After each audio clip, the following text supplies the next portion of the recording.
Quiero compartir con vosotros acerca de un tema que creo que va a ser un tema muy recurrente a lo largo de este año. Y de lo que quiero hablar es de la necesidad y el beneficio de vivir conectados. Esperar un momento que Poli me cambia las contraseñas.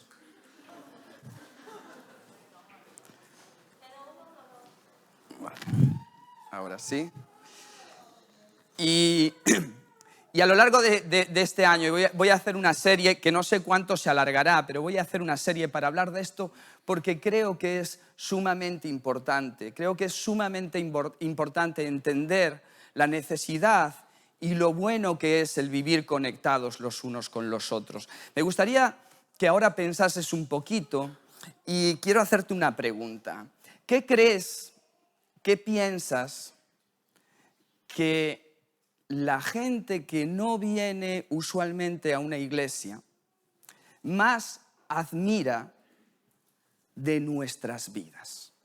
No sé si entiendes la pregunta, pero la gente que no se reúne, que no asiste a la iglesia y que no es ni siquiera cristiana, ¿qué crees que es lo que más admiran de la iglesia, de nuestra iglesia? ¿Qué crees que es? ¿Los milagros que ocurren? ¿Las oraciones que hacemos? ¿Nuestra forma de cantar? No, a alguna gente sí le llama la atención cómo cantamos. ¿Qué crees? Puedes pensarlo, ¿eh? Creo que es muy interesante pensar en esto. ¿Qué es lo que le llama la atención a la gente no creyente de nuestro contexto de iglesia? ¿Sabes? Hace unos años estaba en mi iglesia en Madrid, en la iglesia de Tres Cantos, y vino un candidato a la alcaldía de Tres Cantos. Y vino a pedirnos el voto, y entonces vino a dar un meeting, ¿verdad? Y nosotros, pues, claro, pues quisimos escucharlo. Y él empezó a hablarnos acerca de lo que nosotros podíamos aportarle a la ciudad. Y empezó a decir que nuestra iglesia allí en Tres Cantos podía aportarle a la ciudad el aprender a ser una comunidad. Que lo que a él le llamaba la atención de nuestra iglesia era el espíritu de comunidad. Era el espíritu de unidad. Eso era lo que aquel candidato a la alcaldía había visto y que le llamaba tanto la atención de nuestra iglesia. Y yo hace 25 años recuerdo que llegué a la iglesia, la primera vez que entré. Lo que más me llamó la atención no fue la predicación de aquel pastor, ni fue el testimonio de aquel jugador famoso de fútbol, no sé si os acordáis, Donato, jugaba en el Deportivo y él habló. No fueron las canciones, había un músico profesional que estaba haciendo una gira y participaba. A mí no fue eso lo que más me llamó la atención. A mí lo que me desmontó y me desarmó completamente, hizo que yo bajase la guardia y se cayesen todas mis barreras. ¿Sabéis qué fue? Fue la forma en la que la gente se besaban los unos a los otros y se abrazaban los unos a los otros y se saludaban con afecto y venían. Y eso a mí me desmontó. Y más allá de eso, al cabo de unos días yo vi cómo se visitaban los unos a los otros y cómo comían los unos a los otros. Y yo me quedé asombrado. Yo decía, ¿qué pasa aquí? Y yo dije, yo no sé qué es, pero yo quiero vivirlo. Yo quiero ir así, de casa en casa, visitándose, recibiéndose, invitándose a comer los unos a los otros, hablando del Señor, orando los unos por los otros. Aquello me dejó admirado. Y yo creo que una de las cosas que más destacan de la iglesia, que más brillan y que más admirada deja a la gente, es ese espíritu de comunidad. Es ese espíritu de unión que debe de primar en la iglesia. ¿Sabes? La unidad, la comunión, el estar juntos los unos con los otros, no es una opción, no es una alternativa. La comunión los unos con los otros es la forma de vida de la iglesia. ¿Sabes? Esto es muy evidente a nivel natural. Cuando nace un bebé, el bebé no puede sobrevivir solo. Para que sobreviva y para que se desarrolle, necesita de otros. Para que sobreviva y se desarrolle, Dios al bebé le provee de una familia. De igual manera, cuando nosotros nacemos de nuevo, cuando nosotros nacemos espiritualmente, no podemos sobrevivir solos. Necesitamos de otros. Necesitamos de la familia, ¿verdad? Que es la iglesia. Somos la familia espiritual que nos cuidamos los unos a los otros. En Génesis, Dios dijo, no es bueno que el hombre esté solo. No es bueno. Y por eso Dios le creó a otra. Le creó a un otro para que pudiese convivir con él. Y de la misma manera hasta hoy no es bueno que vivamos solos, aunque vivamos con Cristo. Necesitamos de otros. Y además, no es bueno vivir solos, pero es bueno vivir acompañados. Es bueno vivir unidos, es bueno vivir en comunidad. Por eso el Salmo, no sé si fue este el que se leyó, pero dice, mirad cuán bueno y cuán delicioso es. Hay beneficios cuando vivimos en unidad, cuando vivimos en comunión los unos con los otros. Por eso el título de mi mensaje me está cegando completamente ese foco, pero no pasa nada. Por eso el título de este mensaje es la necesidad y el beneficio de vivir conectados. Porque por un lado, todos necesitamos vivir con otros, pero por otro lado, hay múltiples beneficios de vivir con otros. Y lo primero que quiero puntualizar, porque en esto nos equivocamos mucho, lo que quiero puntualizar es lo que quiere decir ser iglesia. Porque muchas veces nosotros, pues este concepto de iglesia lo tenemos bastante equivocado, bastante distorsionado, y pensamos que la iglesia es un edificio al que asisto. El domingo me levanto para ir a la iglesia, que es aquí, ¿verdad? Entonces todos tenemos la idea de que la iglesia es el edificio al que asisto. A veces pensamos que la iglesia es un evento social en el que participo. Entonces voy al culto, voy a la iglesia. Voy a otro sitio, pero como hay una actividad cúltica, devocional, entonces voy a la iglesia. Pero la iglesia, fíjate, no es un edificio al que asisto. La iglesia no es un evento social en el que participo. La iglesia es una familia, es un organismo, es un rebaño, es un cuerpo al que pertenezco, no al que asisto ni en el que participo, sino al que pertenezco, del que soy parte, del que soy miembro. Eso es la iglesia. Es un conjunto de personas de las que yo soy miembro. Y, ¿sabes? En la Biblia, en el Nuevo Testamento principalmente, hay una multitud de metáforas que los escritores utilizan para referirse a la iglesia. Y yo, pues en esa serie que vamos a seguir, voy a ir cogiendo algunas de ellas. Pero hoy solo vamos a analizar una. Me gustaría que fuésemos juntos rápidamente a un texto. Fijaros, este es un texto que aparece en Hechos y es una descripción de la iglesia más auténtica que hay. Es una descripción de la iglesia más original que tú puedes ver. Es la iglesia modelo. La iglesia que acaba de surgir, la iglesia que acaba de nacer. Es esta.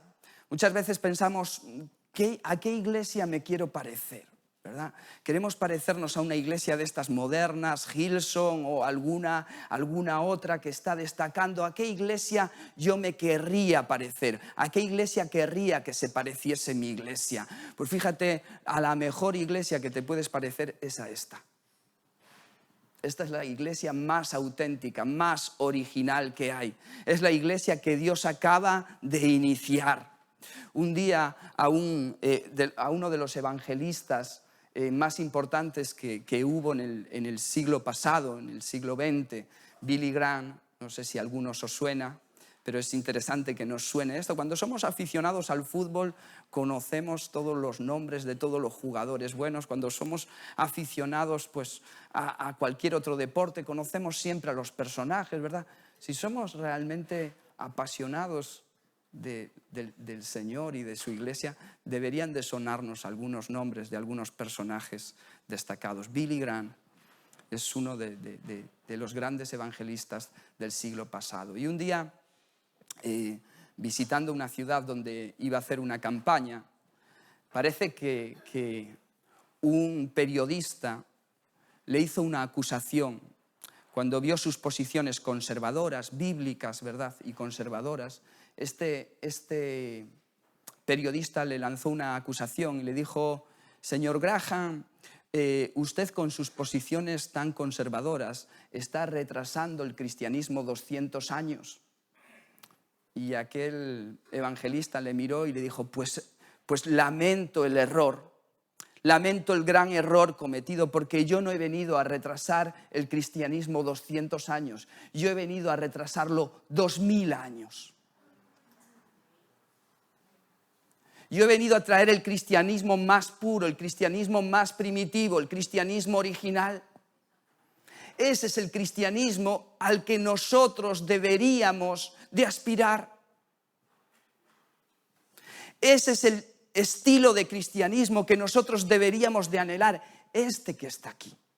Fijaros lo que dice este texto de la iglesia recién constituida por el Señor. Dice: no dejaban de reunirse en el templo ni un solo día. De casa en casa partían el pan y compartían la comida con alegría y generosidad, alabando a Dios y disfrutando de la estimación general del pueblo. Y cada día el Señor añadía al grupo los que debían de ser salvos. Esta es la iglesia recién iniciada. Una iglesia sobre la que acaba de venir el Espíritu Santo. Y de repente esa iglesia empieza a vivir de una forma muy particular, de una forma muy llamativa, que despierta la estima de todos los que están alrededor, de todo el pueblo. Los empiezan a ver y empiezan a quedarse impresionados. Pero fíjate lo que hacía esta iglesia. Se reunía en el templo de Salomón, todos los días. Allí iban a encontrarse, allí iban a estudiar las Escrituras, allí iban a ofrendar, allí iban a orar, iban a todo eso, allí en el templo. Pero ¿sabes qué?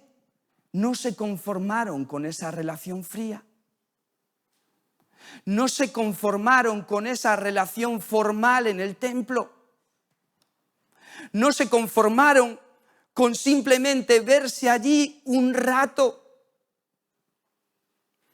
De forma espontánea empezaron a visitarse los unos a los otros, empezaron a invitarse los unos a los otros y empezaron a estrechar las relaciones los unos con los otros.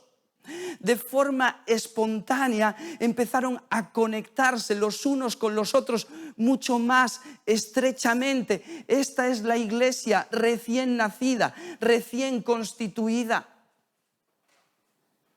Una iglesia que no se conformó con tener relaciones formales, sino que buscaron tener una relación mucho más afectuosa, mucho más profunda. Y de repente empezaron a reunirse en las casas los unos de los otros. ¿Sabes cuántos eran? Más de 3.000 personas. Eso no cabía en una casa. Ellos empezaron a visitarse en diferentes zonas de la ciudad, empezaron a visitarse en diferentes casas. Y a través de esas visitas y a través de esas cenas, empezaron a profundizar en el conocerse los unos a los otros. Es muy llamativo que todo esto tiene su origen en Pentecostés. ¿Te das cuenta? Todo esto tiene su origen como consecuencia del Pentecostés.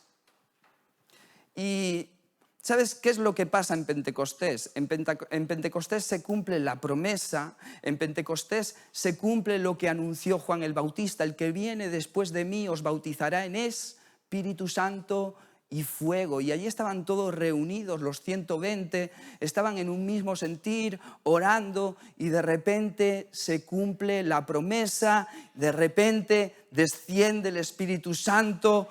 Todos son llenos del Espíritu Santo, se manifiestan sobre sus cabezas algo así como lenguas de fuego, y todos empiezan a hablar en distintas lenguas. Son llenos, son bautizados en el Espíritu Santo, y de repente empiezan a hablar en distintas lenguas.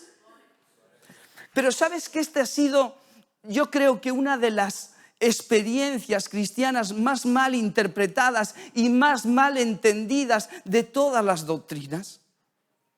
Yo creo que cuando hablamos de esta experiencia no hemos terminado de entender lo que significa.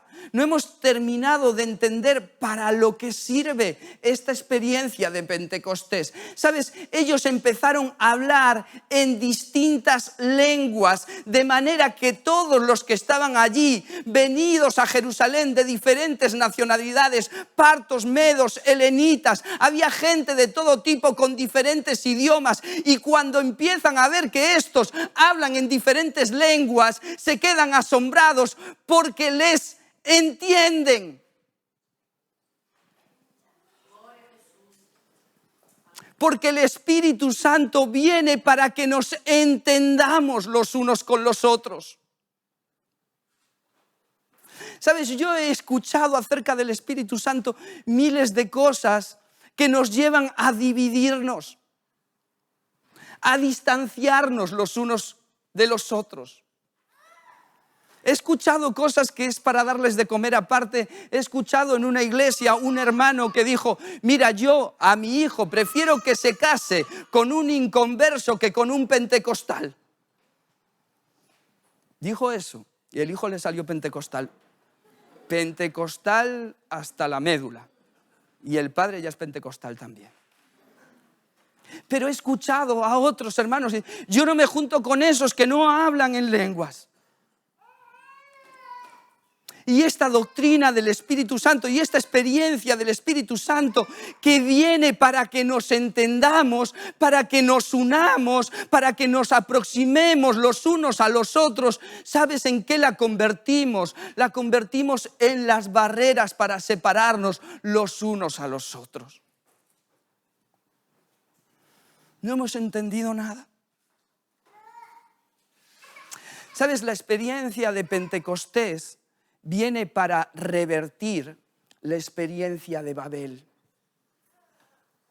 Pentecostés revierte Babel. ¿Qué pasaba en Babel?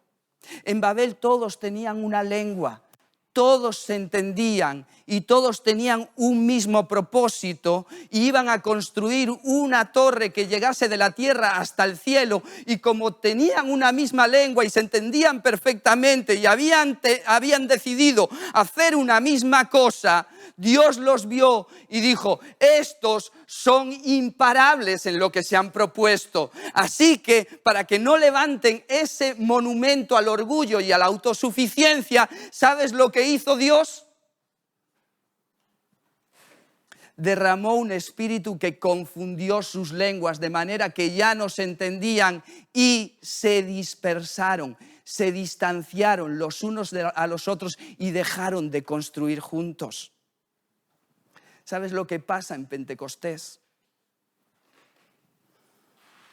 Lo contrario. Están allí de diferentes pueblos con diferentes idiomas.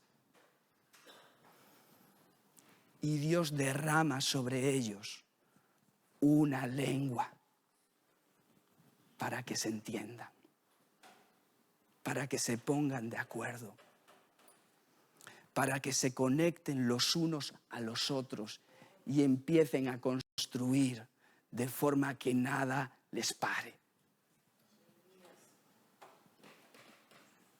El Pentecostés es la reversión de Babel. Pero nosotros no hemos entendido nada de esto. Y la experiencia con el Espíritu la utilizamos como un criterio para distanciarnos, dividirnos y apartarnos los unos de los otros. Fíjate lo que dice Corintios 12:13. Todos los creyentes fuimos bautizados en un mismo espíritu para constituir un solo cuerpo. Ya seamos judíos o gentiles, esclavos o libres. Y a todos se nos dio a beber de un mismo espíritu. ¿Qué es lo que viene a hacer el espíritu? Viene a conectarnos para hacernos formar parte de un mismo organismo. Eso es lo que pretende hacer el Espíritu. Para eso bajó el Espíritu. Para de repente levantar esa iglesia que vemos en Hechos. Una iglesia que no se conformaba con una relación formal, sino que buscaba una relación mucho más profunda. Fíjate qué curioso. Después de unos días de lo que ocurre en Pentecostés, está Pedro en la casa de un tal Simón el curtidor. ¿A alguien le suena esto? Vale, pues no lo vamos a leer, para que si os suena voy más rápido así.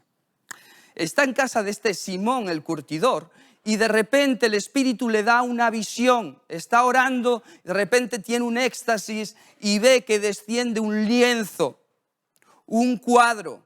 Y en ese cuadro hay pintados diferentes animales. Hay cuadrúpedos, hay reptiles, hay serpientes, hay aves. Y Pedro empieza a ver toda aquella selva, jauría, y empieza a ver todos aquellos animales. Y posiblemente hay muchos animales inmundos, de esos que la ley no deja que se toquen, ¿verdad? Por lo menos había unos cuantos lagartos, hay unas cuantas serpientes, hay esas gaviotas que tantos nos gustan a nosotros, las gaviotas que tenemos ahí. ¿Cuántos os apetecería una gaviota de esas asadas? A ver, levantad la mano. Asarla así, comérsela ya es otra cosa. Pero ve todo esto. Ve unos cuantos jamones buenos, grandes, ¿verdad? Con el resto del cuerpo unido. Pero ve todos esos animales en un lienzo que desciende. Y cuando lo ve, escucha una voz que le dice, Pedro, mata y come. Y Pedro empieza a decirse, pero ¿qué? ¿Cómo voy a matar y comer si todo eso me da asco? ¿Cómo voy a comerme yo una gaviota asada? ¿Cómo me voy a comer yo un lagarto? ¿Cómo me voy a comer yo un cerdo, un animal inmundo, prohibido? ¿Cómo voy a matar yo y comer? Señor, ¿qué me estás diciendo? No entiende nada. Y dice, pero si yo ninguno de esos animales ni me acercaría, ninguno de esos animales dejaría entrar en mi casa, ninguno de esos animales pisaría nunca mi mesa de ninguna manera, por muy delicioso que sea. A mí todo eso me da asco. Y de repente Dios le dice, mira, vienen ahora 3 hombres, acompáñales. Él no había entendido aún la visión. Pero llegan 3 hombres a casa de Simón, el curtidor, y buscan a un tal Pedro, lo cogen. Pedro dice, sí, el Señor ya me dijo que tengo que ir con vosotros. Y estos lo llevan a otra ciudad, a Cesarea, y allí en Cesarea lo llevan a visitar a un gentil llamado Cornelio. ¿Sí? Pero ¿qué pasa con un judío y con un gentil? Que no se visitaban, que no comían juntos, que no entraban en casa los unos de los otros. Y cuando llega a la puerta, él se lo piensa 2 veces antes de entrar, pero se da cuenta que el Espíritu le ha dicho, vete donde ellos te lleven. Y cuando entra en la casa de este gentil, él no está muy cómodo, pero ve a un montón de gente allí reunida y entiende que va allí para predicar el Evangelio. Pero fíjate cómo empieza su mensaje. Fíjate la manera en la que Pedro rompe el hielo. Es un gran predicador y tiene un buen chiste para suavizar a la audiencia. Dice, vosotros sabéis cuánto asco me da a mí estar entre vosotros. Esa es su forma de empezar el mensaje. Vosotros sabéis lo inmundo que es para un judío visitar a un gentil. A mí estar aquí me desagrada completamente. Pero entonces Pedro empieza a predicar porque, bueno, pues el Señor me trajo, yo aunque esté incómodo estoy aquí predicando y predicando y predicando y se alarga hasta que el Espíritu dice, macho, termina el llamado ya. Y no lo termina, entonces el Espíritu dice, bueno, pues si no te lanzas tú, me lanzo yo, ¡bum! Y cae el Espíritu Santo. Aún estaba predicando y cayó el Espíritu Santo. Y cuando cae el Espíritu Santo, todos empiezan a hablar en lenguas. En las mismas lenguas que ellos hablaron en Pentecostés. Y todos empiezan a glorificar a Dios como los discípulos, los 120, habían glorificado a Dios allí en Pentecostés. Y entonces empiezan a ver como la misma experiencia, las mismas lenguas, el mismo propósito. Es el que están viviendo ahora estos gentiles. Y entonces Pedro concluye diciendo una cosa. Dice, ¿alguien puede negarle a estos gentiles el bautismo y la inclusión en la iglesia?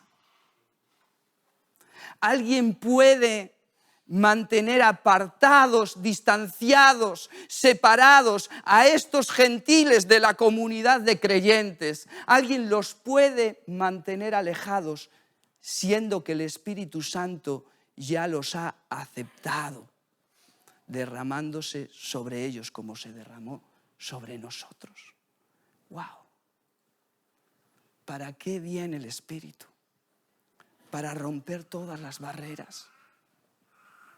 El Espíritu viene para romper las barreras que nos distancian y lo que pretende hacer es unirnos, lo que pretende hacer es conectarnos, lo que pretende hacer es llevarnos a una relación muy profunda los unos con los otros, de manera que nos entendamos, de manera que podamos establecer un mismo propósito y caminar juntos hacia él, de manera que seamos imparables. Una de las funciones principales del Espíritu en la vida de los creyentes es aproximarnos, es asociarnos, es conectarnos los unos con los otros. Es hacer que nos entendamos, que tengamos un propósito, que seamos una misma comunidad. Y a esta experiencia la Biblia le llama iglesia. A esta experiencia la Biblia le llama iglesia. Y ahora sí, vamos a ver la primera metáfora que la Biblia utiliza que el Nuevo Testamento utiliza para referirse a la iglesia. Una de las primeras metáforas que usa el Nuevo Testamento en Efesios, capítulo 2, versículo 21. Puse eso, ¿lo veis bien? lo que me trajeron los Reyes estas Navidades. Me puse a construir. Lo primero que compara el Nuevo Testamento a la iglesia es con un edificio, ¿vale? Pablo en Efesios capítulo 2, versículo 21 dice: en él todo el edificio bien armado se va levantando para llegar a ser un templo santo en el Señor. En él también vosotros sois edificados juntamente para ser morada de Dios por su Espíritu. ¿Sabes? La iglesia es un edificio, es un templo. La iglesia como conjunto. Pedro dice que nosotros somos piedras vivas para ir construyendo ese templo en el Señor. La iglesia es un edificio. Todo el edificio bien armado. No es una piedra, no es un ladrillo. La iglesia es un edificio. Fíjate en esto. Este es un bloque, es un ladrillo. Pero la iglesia no es un bloque. La iglesia no es un ladrillo. La iglesia es un edificio. Hay mucha gente que piensa que puede ser creyente, que puede agradar a Dios, que pueda complacer al Señor, viviendo independientemente de la iglesia, siendo un ladrillo. Siendo un ladrillo. Hay muchos creyentes que dicen: yo me llevo muy bien con el Señor, yo con el Señor estoy bien, yo con el Señor estoy fenomenal. A la iglesia no la necesito. Con la iglesia, bueno, me estoy absteniendo un poco. La iglesia no es un ladrillo. La iglesia es un edificio. Y el edificio está constituido por un conjunto de ladrillos. Así que lo primero que tenemos que entender es que para ser iglesia no podemos vivir solos. Necesitamos de otros. Ahora, el edificio tampoco es un montón de ladrillos. El edificio tampoco es un montón de ladrillos. Ahí tenemos un montón de ladrillos. ¿Eso es un edificio? No. No. Para ser un edificio, ese montón de ladrillos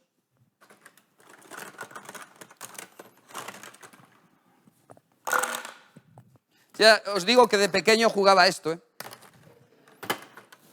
Y dije yo, bueno, me lo voy a pasar bien. Para poder levantar un edificio tenemos que armar, ¿verdad? Tenemos que armar. Tenemos que conectar las piezas. Nosotros somos un montón de ladrillos, cada uno de nosotros somos un ladrillo, pero no nos hace edificio el estar todos juntos, no nos hace edificio el estar amontonados, no nos hace edificio el venir los domingos simplemente a la iglesia. No nos hace edificio venir y estar aquí un rato juntos los unos con los otros. Eso no nos hace edificio. Nos hace edificio el conectarnos los unos a los otros. Nos hace edificio lo que hicieron aquellos de Pentecostés. Se veían allí, se juntaban allí, pero luego decidieron ir más profundo y conectarse, visitándose los unos a los otros. Eso es lo que nos hace edificio, santo, templo que agrada al Señor. Y tenemos que aprender a que no llega con creer. Para ser iglesia hay que pertenecer. No llega con consumir el domingo. Hay que estar dispuestos a contribuir para ser ese edificio. No llega con ser espectadores del culto del domingo. Tenemos que ser edificadores para poder llegar a ser ese templo que Dios quiere que seamos. Somos cada uno de nosotros un ladrillo. Pero para ser el edificio no nos va a llegar con amontonarnos. Necesitamos conectarnos. Y lo segundo, ya voy a ir terminando. Bueno, me falta un punto más. Pero lo segundo que vemos es el beneficio que produce el ser este edificio. Dice Timoteo, si me retraso, dice Pablo a Timoteo, si me retraso, sepas cómo hay que portarse en la casa de Dios, que es la iglesia del Dios viviente. La casa de Dios, que es la iglesia del Dios viviente, es columna y fundamento de la verdad. Columna y fundamento de la verdad. La iglesia es como una columna y como un fundamento. Y sabes, hay dos cosas que producen las columnas y los fundamentos. Lo primero que produce es estabilidad. El estar conectados, lo que nos produce, lo que nos proporciona es estabilidad. La vida es muy difícil. La vida es difícil para los creyentes y los no creyentes. ¿Te has dado cuenta de eso? En la vida todos pasamos por problemas. Seas creyente o no, vas a pasar por problemas. Y cuando alguien te diga lo contrario desde un púlpito, te aconsejo que revises lo que dice la Biblia. Porque la Biblia no nos garantiza no pasar por problemas. En la vida tenemos que enfrentar pérdidas, tenemos que enfrentar estrecheces, hay enfermedades, hay agotamiento, hay necesidades, hay desiertos. En medio de la vida pasamos por diferentes dificultades. Y el estar conectados los unos con los otros, ¿sabes lo que hace? Darnos estabilidad, equilibrarnos. No sé si te ha pasado en ocasiones que estás tan zarandeado que has perdido la visión objetiva y no sabes cómo recuperarte. El estar conectado con otros te permite recuperarte, te permite recuperar la estabilidad. Fíjate lo que dice Hebreos, capítulo 10, versículo 25, no dejando de congregaros, como algunos tienen por costumbre, sino exhortándoos y animándoos los unos a los otros, cuanto más veis que el día se acerca. No dejando de congregaros, de juntaros, de conectaros para exhortaros. ¿Qué significa la palabra exhortar? Mucha gente piensa que la palabra exhortar tiene que ver con reñir. No tiene nada que ver con eso. La palabra exhortar es alentar, es animar, es consolar, es confortar. Cuando nos reunimos, nos confortamos los unos a los otros, nos alentamos, nos consolamos, de manera que podamos recuperar la estabilidad. ¿Sabes? Hay más de 58 beneficios en el Nuevo Testamento que solo ocurren cuando estamos los unos con los otros. Hay 58 expresiones en el Nuevo Testamento que hablan de estar los unos con los otros. Todo eso solo se da, esos 58 beneficios solo se dan si nos juntamos, si nos conectamos. ¿Sabes? Cuando nos amamos los unos a los otros, nos estamos dando estabilidad emocional los unos a los otros. Cuando nos ayudamos los unos a los otros, nos estamos dando estabilidad física y material. Cuando nos saludamos los unos y nos visitamos y nos hospedamos los unos a los otros, nos estamos dando estabilidad social los unos a los otros. Dios nos ha provisto estabilidad, pero ¿sabes a través de qué? A través de esta familia que es la iglesia. Y necesitamos, todos nosotros, Necesitamos esta estabilidad. Pero el segundo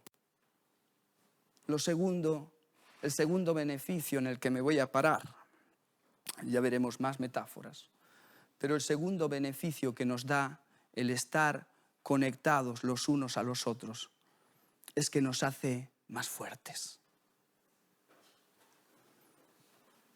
Conectados los unos con los otros, somos más fuertes. Dice Proverbios, más valen dos que uno, porque obtienen más fruto de su esfuerzo. Si caen, el uno levanta al otro, pero ay del que cae y no tiene quien le levante. Si dos se acuestan juntos, estarán en calor. Uno solo, ¿cómo ha de calentarse? Uno puede ser vencido, pero dos pueden resistir. Y la cuerda de 3 dobleces es mucho más fuerte. El estar conectados nos hace más fuertes y nos hace menos vulnerables. El estar conectados los unos con los otros nos hace mucho más eficaces en la obra del Señor. Y el estar conectados los unos con los otros nos hace más vencedores. ¿Sabes? Este ejemplo lo tenemos a lo largo de toda la Biblia. Este ejemplo lo tenemos en todas las páginas de la Biblia. Dios nunca llama a la gente sola. Él siempre le da compañeros. Es más, Jesús los envió a predicar solos, de dos en dos. ¿Jesús llevó su tarea a cabo solo? No. Él estaba conectado a un grupo de 12. ¿Pablo hizo su tarea solo? ¿Él qué dijo? Yo como perito arquitecto puse el fundamento, pero otro vino detrás a edificar. ¿Sabes? El estar conectados los unos a los otros es lo que nos va a hacer efectivos, el que nos va a hacer eficaces a la hora de cumplir la misión a la que Dios nos llamó. Pero una segunda cosa que hace el estar conectados los unos a los otros es que nos hace menos vulnerables, más fuertes y más invencibles. ¿Veis este murito? Está endeble, ¿verdad? ¿Veis? Vamos a armarlo de forma diferente.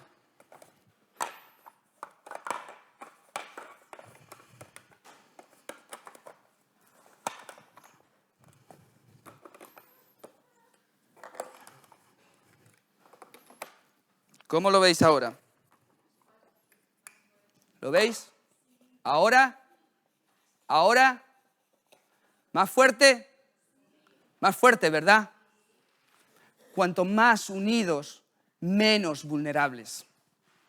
Cuanto más unidos, más fuertes. Cuanto más unidos, más efectivos. Cuanto más unidos, menos posibilidades va a tener el enemigo con nosotros.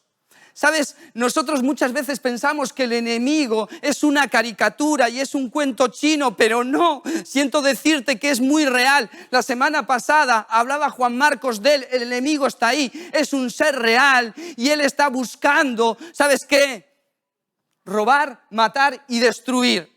Y él lo procura de forma seria y constante. Pedro dice que el enemigo anda como león rugiente buscando a quien devorar. ¿Y sabéis cuál es la estrategia y la técnica que usan los leones? Los leones no cazan, cazan las leonas, pero ¿sabéis cómo lo hacen?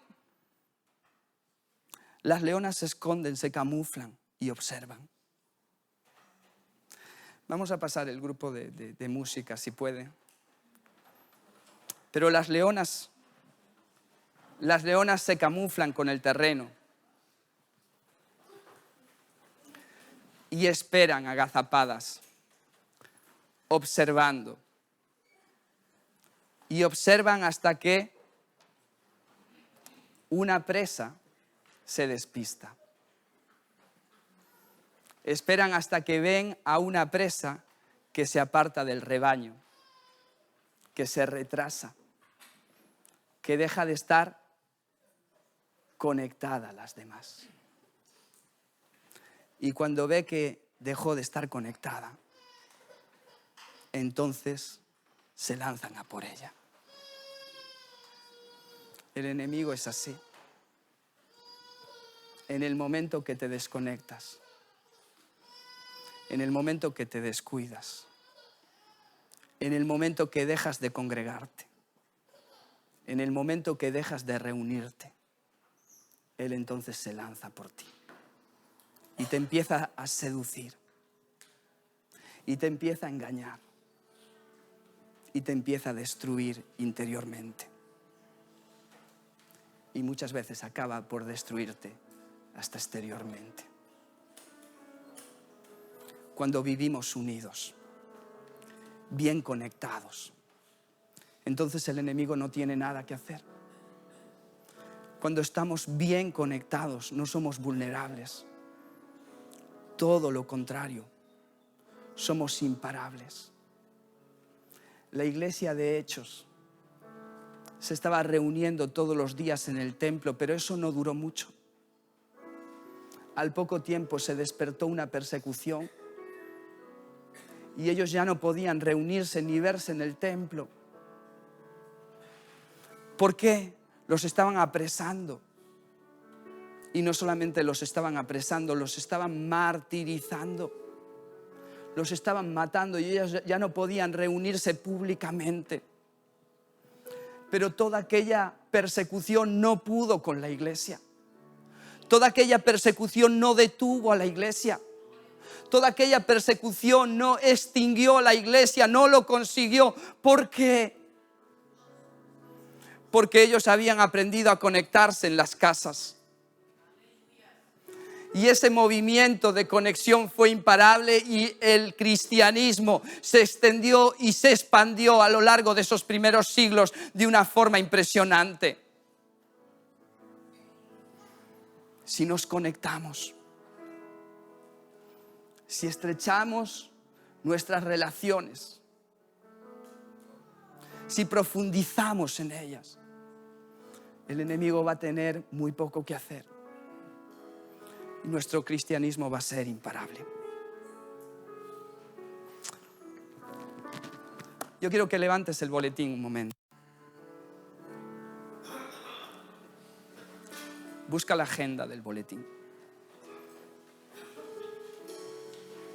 Ahí en la agenda aparece un grupo de jefes que son grupos de conexión. Esos grupos de conexión son reuniones que hacemos en las casas. Reuniones que hacemos para tomar un café los unos con los otros. Reuniones que hacemos para orar los unos por los otros. Reuniones que hacemos para identificar las necesidades que tenemos los unos y los otros y de esa manera poder suplirlas. Y queremos que estos grupos sean una parte estructural de nuestra iglesia. Porque no queremos ser esa iglesia debilitada. No queremos ser una iglesia con fisuras. Queremos ser una iglesia bien conectada. Y por eso queremos animaros a todos. Todos aquellos que no estéis participando de un grupo de conexión. Queremos animaros a que busquéis el barrio, a que busquéis la hora y que podáis pedirnos información a los líderes que vamos a estar aquí para que podáis asistir a ellos, para que ahí podáis empezar a ser esta iglesia, una iglesia que pertenece, una iglesia que contribuye, una iglesia que edifica, una iglesia que se beneficia de esta estabilidad y una iglesia llena de fuerza para enfrentar lo que venga. Si tú aún no tienes tu grupo de conexión, yo quiero animarte a que lo busques. Es importantísimo para tu desarrollo espiritual y para que puedas cumplir la misión a la que Dios te ha llamado. Si no hay uno que se adapte a tu necesidad, incluso hay posibilidades de abrir alguno nuevo si tú quieres ofrecer tu casa. Así que puedes hablar conmigo. Necesitamos conectarnos. Fíjate lo que dice este último versículo. Incluso hicieron más de lo que esperábamos, ya que se entregaron a sí mismos, primeramente al Señor y después a nosotros, conforme a la voluntad de Dios. ¿Sabes? Dios quiere que te entregues a Él. Sí, es importante. Lo primero que tenemos que hacer es entregarle nuestra vida al Señor. Ese es el primer paso vital. Pero hay un segundo paso que está dentro de la voluntad de Dios. Y es que te entregues a los hermanos. Hay un segundo paso que tenemos que dar. Y es entregarnos los unos a los otros. Yo te voy a pedir que inclines tu cabeza ahí por un momento. Yo no sé si tú le has entregado tu vida al Señor. Ese es el primer paso que tenemos que dar para ser cristianos y para poder beneficiarnos de lo que Dios tiene para nosotros, que es una vida abundante, dichosa, una vida llena de esperanza, una vida llena de ilusión, una vida llena de propósito. Pero si tú aún no has dado este paso, hoy es un buen día para hacerlo. Si tú quieres conocer a este Dios del que hemos estado hablando, si tú quieres experimentar en tu vida a este Dios, Él está anhelando hacerlo. Solamente tienes que acudir a Él con fe y decirle: Dios, en esta mañana, ahí donde estás, si tú quieres dar este paso de entregarte al Señor, dile: Padre, en esta mañana, aquí en tu casa, Señor, yo quiero rendirte mi vida, yo quiero abrirte mi corazón, yo quiero poner mi confianza en ti, Jesús. Yo quiero reconocerte hoy como mi Señor, como mi Salvador. Yo quiero reconocer que tú moriste en la cruz por mí, por mis faltas, por mis pecados. Hoy quiero arrepentirme de haber vivido mi vida a mi manera. Hoy quiero pedirte que tú me limpies de toda mi maldad, me hagas una nueva criatura, me hagas un heredero del reino de los cielos, me hagas un hijo de Dios, me hagas un miembro de tu familia, Señor. Gracias por ese inmenso amor, ese amor infinito manifestado hacia mí en la cruz del Calvario. A ti me entrego. Amén. Si has hecho esta oración, yo te voy a pedir, por favor, todos con la cabeza aún inclinada, te voy a pedir que levantes tu mano. Si has hecho esta oración, Dios te bendiga. No tengas vergüenza, Dios te bendiga. Dios te bendiga. ¿Alguien más? Levántala sin miedo, nunca te avergüences de entregarle tu vida al Señor. Esta es la mejor decisión que puedes tomar. Dios te bendiga. Antes de terminar, Dios te bendiga, ya he visto. Antes de que os vayáis, me gustaría, aquellos que habéis levantado la mano por primera vez, me gustaría daros un obsequio que tenemos. Es un Nuevo Testamento para que lo puedas leer. Pero a mí me gustaría aún hacer un segundo llamado con el que vamos a terminar la reunión.